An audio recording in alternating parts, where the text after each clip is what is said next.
Suite à l'attaque de leur navire qui se dirigeait vers Perdrigón, la capitale du royaume déchu, le groupe a échoué sur les côtes des Terres Désolées.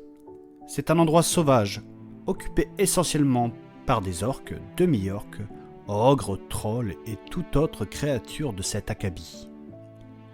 Quelle fut leur surprise quand ils rencontrèrent une scierie appartenant aux industries de Pascal, une scierie exploitant le bois local, réputée par son côté noble et exotique. C'est alors que le groupe se rendit compte que cette scierie était en réalité un camp d'esclaves de demi-orques. Voulant libérer ces pauvres gens, ils se font repérer par les gardes du camp, ce qui mène à une violente rixe. Le groupe arrive à s'enfuir à l'aide d'un camion en ayant mis le feu à la scierie. Nous les retrouvons donc sur la route en train de discuter de ce qu'il vient de se passer.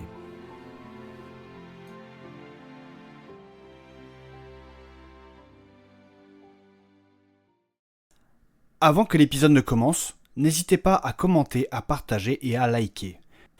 Vous pouvez également mettre une note sur les différentes plateformes de podcast, ça m'aide également pour le référencement. Vous pouvez aussi aller faire un tour sur mon site ether-6audio.com que vous aurez également en description. Vous retrouverez pas mal d'informations sur la série. De plus, si vous souhaitez me soutenir, vous pouvez également retrouver mon Tipeee en description. Merci et bonne écoute.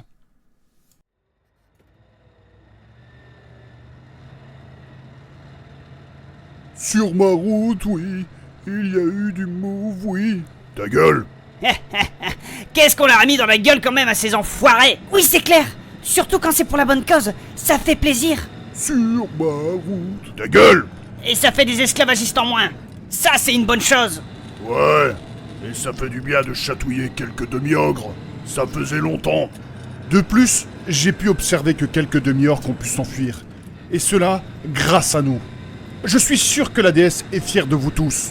Je m'en branle. Et même si t'as dû tuer des mecs, ça te gêne pas, Nathanaël? Parce que d'habitude, c'est pas trop ton truc. Et oui, mais le meurtre est par moments nécessaire, notamment quand c'est pour une noble cause. Ça ne m'enchante pas, mais quand c'est justifié et avec parcimonie, cela me convient. Parcimonie, c'est quoi ça? Un fromage? Non, ça c'est le parmesan, Rox. Et mental, mon cher Roquefort. Oui, enfin quand même, si la prochaine fois on peut éviter... C'était dangereux. Non, c'était drôle. Et je suis sûr que toi tu voulais juste voler le bois de palissandre. Oui, bah ça va, hein, si on peut en tirer profit...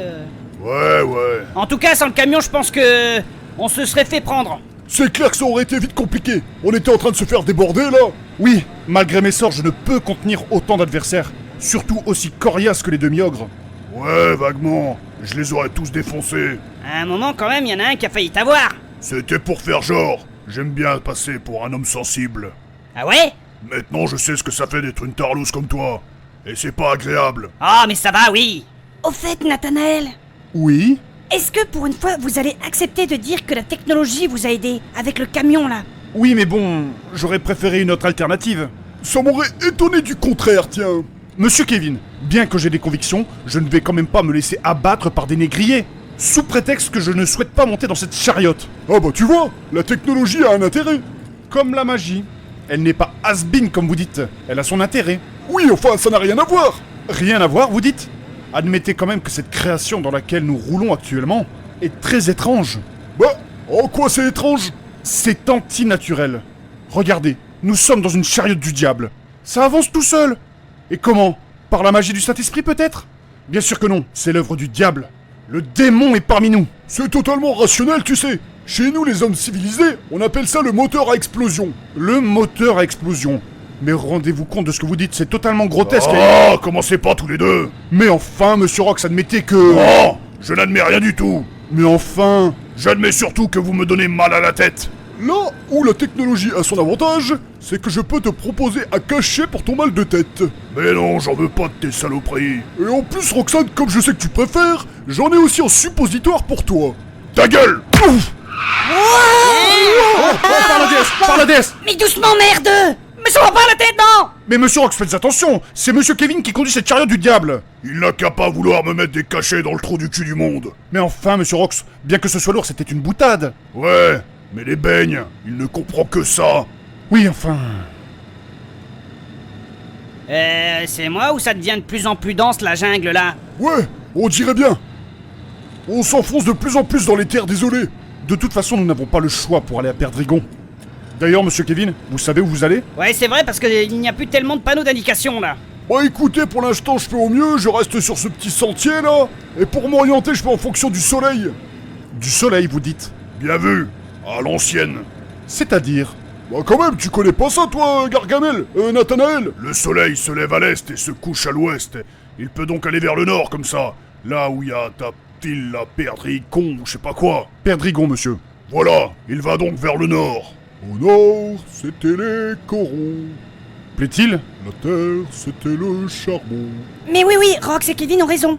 Jusqu'à la chaîne de montagne, il faut aller au nord, et puis après on avisera d'ici là pour aller à Perdrigon. Ouais, et vous pensez qu'on arrivera à faire toute la route avec le camion? Oh, j'espère. Moi je sais pas trop, après la route elle est de moins en moins praticable. Mais de toute façon on ira le plus loin possible. La jungle devient dense, et en plus il fait lourd. Ouais, je suis d'accord. Je sais pas si tu vois depuis tout à l'heure, j'accélère, je ralentis. Il y a des moments ça passe, il y a des moments c'est plus léger, donc forcément je m'adapte.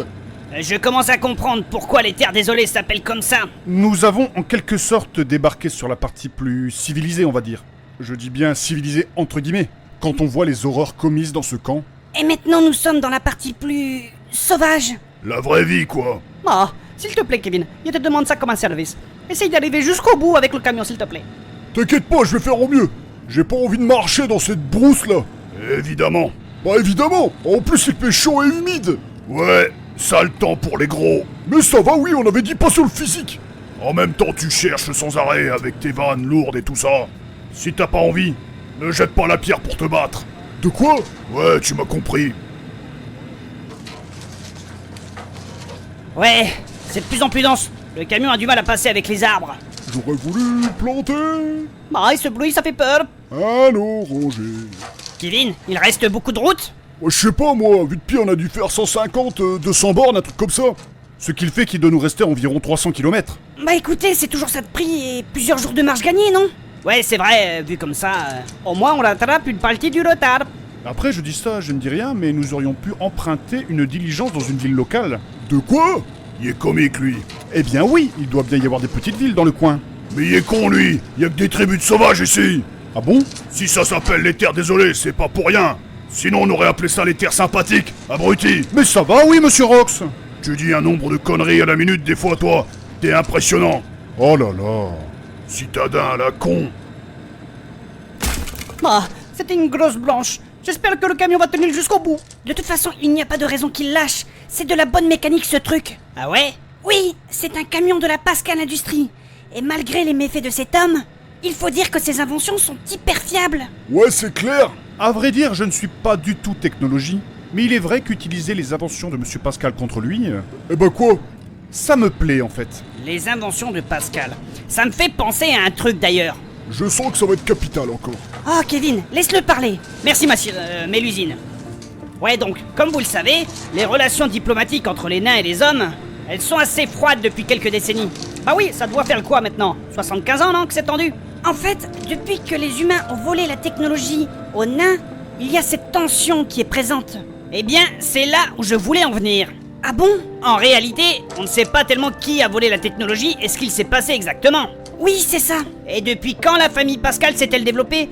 Qu'elle a subitement fait fortune? Ça doit faire 70 ans, je crois. Et ben voilà, vous faites le lien? Par la déesse. Mais oui, Ah mais... effectivement. Ah mais oui! Mais tout s'éclaircit maintenant. Ouais, c'est pas con en effet. J'ai pas compris. En gros, ce serait le grand-père de Pascal qui a volé la technologie aux nains, tout simplement. Ah ouais, d'accord. Vraiment bien vu, Saturnin. T'es vraiment trop fort. Moi? Ouais, je sais. Oui, bien sûr. Mais toi aussi, t'es très forte, tu sais. Moi? Vraiment? Bah oui, tu sais que tu m'inspires quotidiennement, tu sais. Bon, c'est fini la bienveillance là. Après, concernant votre théorie, monsieur Saturnin, bien qu'elle soit élégante, vous n'avez aucune preuve de ce que vous avancez. Bien que ce soit louche, je l'admets. En même temps, Nathanaël, je ne sais pas si vous vous souvenez du dossier de 300 pages qu'on avait trouvé aux archives. Les technologies naines et tout ça qui sont plutôt anciennes. C'était difficile à déchiffrer d'ailleurs. Mais c'était très pointu. Oui, même la partie sur la botanique que tu m'as filée, c'était une vraie mine d'or, franchement. En effet, ça porte à confusion tout ça. D'ailleurs, ça expliquerait pourquoi les inventions de Pascal sont bien plus fiables et plus en avance que les autres industriels. Oui, exactement. Quand même, vous vous rendez compte? Ça voudrait dire qu'une seule famille a changé l'avenir du monde. Une seule qui a déclenché la révolution industrielle. C'est dingue! Et elle le mènera à sa perte. Sauf si on le rattrape et qu'on l'ouvre en deux, ce Pascal Nadal. D'ailleurs, est-ce que vous savez pourquoi les nains y gardaient le secret de la technologie? En fait, monsieur Saturnin, les nains, tout comme les elfes d'ailleurs, sont pourvus d'une grande longévité, d'une grande espérance de vie. Ouais, donc... Les elfes est une race qui maîtrise la magie depuis les temps les plus anciens. C'est dû à leur contact avec la nature. Et cela leur donnait un avantage sur les autres races. Ouais. Quant aux nains, qui eux vivent dans les montagnes, étaient moins doués pour cet art, notamment à cause de leur environnement. Ils peuvent quand même l'utiliser, mais ils ont un handicap dans la matière. Oui, c'est vrai. Pendant mon séjour chez les nains, j'en ai connu un qui voulait pratiquer la magie. Et ce n'était pas trop ça. Je ne sais pas ce qu'il est devenu d'ailleurs. Un nain magicien? Ben voyons, quelle drôle d'idée. C'était particulier. Après, moi, personnellement, j'estimais qu'il était libre de faire ce qu'il veut. Et si c'était son rêve, eh bien, allons-y, quoi. Il voulait prendre un café en terrasse. Ouais. Mais tout ça, ça n'explique pas le lien avec les nains et la technologie. Eh bien, pour faciliter leur mode de vie dans les montagnes qui n'était pas très facile, c'est assez rude. Les nains ont, avec le temps, développé des outils et maîtrisé des compétences technologiques. Oui, c'est ça. Ça a commencé par la forge, puis la botanique, puis ça s'est développé avec la mécanique et les écoles thérapeutiques. Et dernièrement, c'est l'électricité qui se développe là-bas. Oh, vous connaissez bien leur histoire. Je la connais grâce à un séjour que j'ai passé là-bas, à l'excavation naine. Ah ouais, d'accord. En fait, le développement de la technologie chez eux est dû à cet environnement austère et au fait que les nains soient très intelligents. Ils ont compensé leur faiblesse face aux elfes grâce à la technologie. Bah, il est clair que vivre dans une montagne, ça n'aide pas. Et alors? Chez nous aussi, la vie est difficile. Et pour autant, on n'a pas créé d'objets technologiques je sais pas quoi, là. Oh, ça, c'est parce que vous étiez con aussi. Ta gueule, toi. Monsieur Rox, il y a une différence notoire entre vos deux peuples. Ouais, les nains, ils sont tout petits. Oui, en effet, mais ça n'a rien à voir. De quoi? Votre espérance de vie est beaucoup plus faible que celle des nains. Eux, les nains, ont la capacité de vivre plusieurs siècles. C'est aussi ce qui leur a permis de comprendre les dangers de la technologie, de l'utiliser avec précaution, en respect avec Dame Nature. Ah ouais. Jusqu'à récemment, jusqu'au jour où un homme leur a dérobé les plans de la machine à vapeur. Probablement le grand-père de Pascal. Mais l'homme, l'humain, de par sa faible longévité et sa propension à se reproduire plus rapidement que les races à espérance de vie longue, a commencé à utiliser la technologie à outrance. Déjà pour son confort, et ensuite pour s'étendre. Ce qui nous mène droit vers un désastre écologique. Oui, c'est vrai, mais l'homme est intelligent aussi. Il a conscience de ça, et il utilisera la technologie pour rattraper ses erreurs. Je ne sais pas. Mais si, Nathanaël, ayez confiance. Comme je vous l'ai dit, l'humain est très intelligent. Ouais, pas comme les gros cons des steppes du Nord. Ferme-la, toi. Ouf. Par la déesse! Aïe, aïe, aïe. Ah, mais merde, putain, ça fait mal. Ça va? Personne n'a rien? Ouais, ça va pour moi.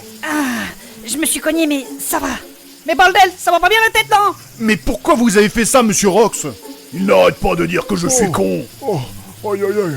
Vous allez bien, monsieur Kevin? Ouais, ça va. Oui, son ventre a fait office d'airbag. Oh, monsieur Rox, sincèrement, vous devriez arrêter avec vos chamailleries tous les deux, là. Et c'est toi qui dis ça, là? Ouais, mais c'est malin, regardez, il y a de la fumée qui s'échappe du moteur. Par la déesse. Bon, descendons. Moi, je vais aller voir ça. Ah ouais, en effet. C'est la jungle ici. Oh, Monsieur Kevin, vous êtes sûr que vous allez bien? ouais, j'ai un peu de mal à descendre, mais ça va. Sincèrement, messieurs, je le répète, mais vous pourriez cesser vos enfantillages. Regardez, le camion est tout abîmé. Bah alors, Nathanaël, je croyais que c'était une chariote du diable. Oui, mais elle nous était utile pour attraper le temps perdu. Toi, la technologie, c'est quand ça t'arrange. Monsieur Kevin, vous rigolez? Oh, mais vos gueules, putain. À votre place, monsieur Rox, je me ferai discret. Vous avez vu l'état du camion? Je m'en branle. Ah, on va devoir le finir à pied, à cause de notre grand con, là. Qui c'est que tu traites de grand con, toi? Ah, d'après toi. T'en veux une, toi aussi? Ah mais non. Monsieur Rox, j'aimerais bien que vous arrêtiez de frapper tout le monde. C'est son petit côté SM à Roxane, j'aime bien ça. Quoi? Mais non, mais arrêtez, là, c'est bon. Qu'est-ce que tu veux dire par là, Kevin? Je suis sûr que t'aimes bien mettre la fessée. Vous feriez un joli petit couple avec Nathanaël. Plaît-il? Quoi? Regarde, il rougit en plus. Non, c'est faux. Arrête de rougir, toi. Mais non, ce n'est pas ce que vous croyez. Je suis plus gêné par la situation. Et puis il me semblait que le rouge c'était ta couleur préférée, hein, Roxane. Toi, tu vas voir ta gueule, le gros sac. Mais arrêtez! Tu m'attraperas pas. Viens ici, je te dis. Mais arrêtez, merde! Oh! Roxane. Viens ici, je te dis. Oh, Raté. tu vas voir, toi. Oh. Aïe, aïe, aïe, aïe, aïe, aïe, aïe, ça va pas, non!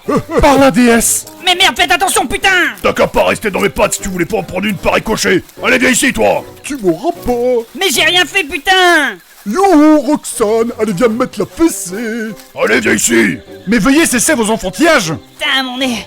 Ah, je saigne! Monsieur Saturnin, ça va? Tu m'attraperas pas. La chasse au sanglier est ouverte. Ah, j'ai mal, putain! Mais par la déesse, arrêtez. Oh, Raté. tu vas voir, toi. Ah, je saigne, je vais en mettre partout. Quelqu'un a un mouchoir? Ah, avec la taille de ton nez, c'est plutôt une couette qu'il te faudrait, hein. Ah, ta gueule, toi, c'est pas le moment. Ah, Allez, viens ici, le sac de frappe. Oh, mais par la déesse, arrêtez ce cirque. Tu m'auras pas. Tu vas voir, je vais te choper, moi. Mais messieurs, arrêtez. Oh, Encore raté. il commence à me faire chier, baboulinet. ah, j'en mets partout, là. Avec ton gros nez, c'est normal. Hein. Ah, tais-toi, hein. Oh, mais qu'est-ce que c'est que ce bordel encore là? Ah, C'est-à-dire qu'en fait, Vous êtes pire que des gosses. On vous laisse 2 minutes et c'est le bazar. ah, mon nez. Ouais, mais c'est lui qui a commencé aussi. Et alors, Rox, tu sais très bien que c'est l'humour de Kevin, que c'est sa façon d'évacuer le stress, non? Ouais, mais il est casse-couille aussi. Et puis j'étais très stressé. Et toi aussi, Kevin, à des moments tu pourrais arrêter. Tu me saoules à des moments. Tu me saoules, t'es agaçant. Ouais, mais bon, Déjà tout à l'heure, à la Syrie, quand il fallait être discret, t'as fait un boucan pas possible. Faudrait que t'arrêtes par moment, hein. Ouais, bah, Et vous autres, qu'est-ce que vous attendiez pour calmer le jeu? bien, nous avons essayé, mais... Mais quoi? Bah, je m'en suis pris une dans la gueule. Ah, elle était belle en plus. Ah, ouais, je sais. Marco? Oui, ma belle Mélusine. Tais-toi. Ah, Là, il s'agirait de se ressaisir. ah, mon nez. Je ne sais pas où nous sommes et le camion est HS. Ah, mais non. le camion est HS. Oui, le radiateur est percé. On est contraint de finir à pied. À pied. Oh non, il y a au moins 300 bornes. Il fallait peut-être te taire au moment où il le fallait. Et puis ça te fera du bien. Insulter tout le monde de con. Et toi aussi, Rox, arrête un petit peu. Oh, marcher autant avec mon poids. Ah, c'est bon. Moi aussi, j'ai mal au genou depuis le début et je dis rien et j'avance. Ah, il y a des moments quand même, tu l'oubles. Tais-toi, toi. Arrêtez, s'il vous plaît. Moi, je trouve que c'est une bonne idée, tiens. Et puis, on profitera du paysage. Ouais, c'est vrai. La meilleure façon d'avoir des beaux souvenirs, c'est d'avoir des beaux paysages et d'en chier. En plus, on est au beau milieu de l'après-midi. Il doit être 16h30 là. Soit on se dépêche de trouver un coin à l'abri, soit nous allons devoir dormir à la belle étoile. Bah, à la belle étoile. Avec les insectes et tout, là. Non, pas du tout. On a réservé un Airbnb tocard. Bon, ça va, oui. Heureusement que vous avez pris quelques affaires de campement, monsieur Kevin. Eh ouais, j'ai eu le pif pour le coup. Je l'ai senti venir, je sais pas pourquoi. Rox, tu connais un peu les terres désolées. Ouais, vite fait. Tu pourrais nous guider. Ouais, je sais me repérer avec le soleil et les étoiles. Je connais bien ces milieux hostiles. Bon, cette fois-ci, ce sera pas Marco qui va passer devant. Ah, tant mieux. Ce sera Rox qui fera l'éclaireur. Et avec ta hache, tu vas pouvoir déblayer le passage s'il y a des lianes et tout. Ça ira?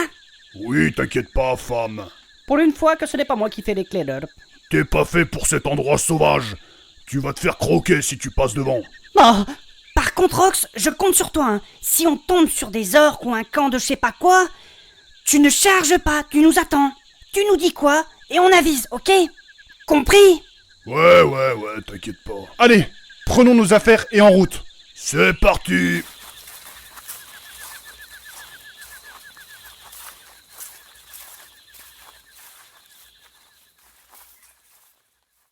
J'espère que l'épisode vous a plu, n'hésitez pas à liker, à commenter et à partager.